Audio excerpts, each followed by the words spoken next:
আগ্রাসন ছিল। আপনারা জানেন দীর্ঘদিন নির্যাতিত হওয়ার পর সেই নির্যাতনের শৃঙ্খল থেকে বের হওয়ার জন্য পৃথিবীর পরাশক্তি সেই মার্কিন বাহিনীকে হটাতে সক্ষম হয়েছে এবং নতুন আফগানিস্তান গঠন হচ্ছে। 16 জুলাইয়ের যে আপনারা জানেন গোপালগঞ্জ উন্মুক্ত পৌর মঞ্চে সারা পৃথিবীতে দুর্বলরা সবসময় কর্মীদের অপেক্ষায় আছেন শিকার হয় অত্র এলাকাবাসী। কিছুদিন আগেও দেখেছেন ইরান এবং ইসরায়েলের মধ্যে যুদ্ধ, ইরানকে ঘুরিয়ে দেওয়া, ইরানকে একদম শেষ করে দেওয়ার প্ল্যানিং ছিল, কিন্তু ইরান যখন দাঁড়িয়েছে বুক চিতিয়ে, মানুষের যখন মৃত্যুর ভয় থাকে না তখন তাকে কেউ দমাতে পারে না। ইরান ঘুরে দাঁড়িয়েছে, সমঝোতা হয়েছে। বাংলাদেশের মানুষ নির্যাতিত হতে হতে একটা সময় এসে বুক চিতিয়ে দিয়েছে। যে বুকটি প্রথম চিতিয়ে দিয়েছিল রংপুর বেগম রোকেয়া বিশ্ববিদ্যালয়ের ইংরেজি বিভাগের ছাত্র আবু সাইদ, তার মৃত্যু ব্যথিত করেছিল শুধু বাংলাদেশ নয়, সারা পৃথিবীর জনগণকে।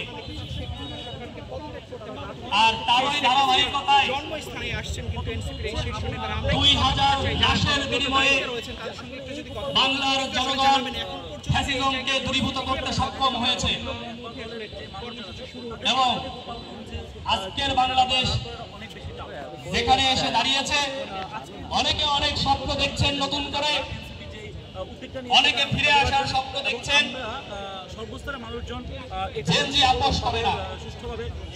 আমাদের কেন্দ্রীয় নেতৃবৃন্দ তথা সদ্য রাজনৈতিক দল এনসিপির সাথেও অনেকেই অনেক বোঝাপড়া, অনেক সমঝোতার কথা বললেও কিন্তু এনসিপি কোথাও মাথা নত করেনি।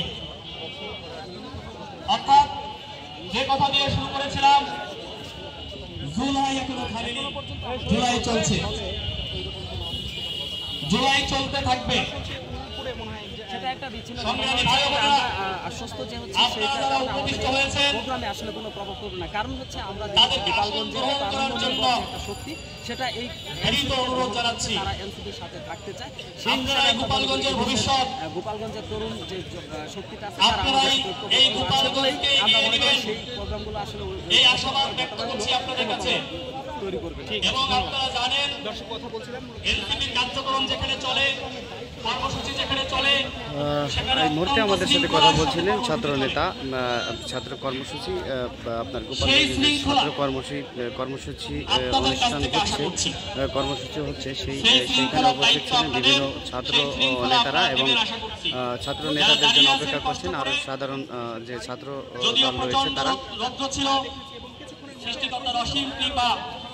গোপালগঞ্জের উলপুরে একটা বিশৃঙ্খল ঘটনা ঘটে, সেই ঘটনা ঘটার কারণে সেখানে গাড়ি পুড়িয়ে দেয়। নানান স্তরের ভাই বোনেরা কিছুক্ষণের মধ্যেই এই পৌর পার্কের মধ্যে প্রবেশ করবে। তারা এই পৌর পার্কের মধ্যে প্রবেশ করে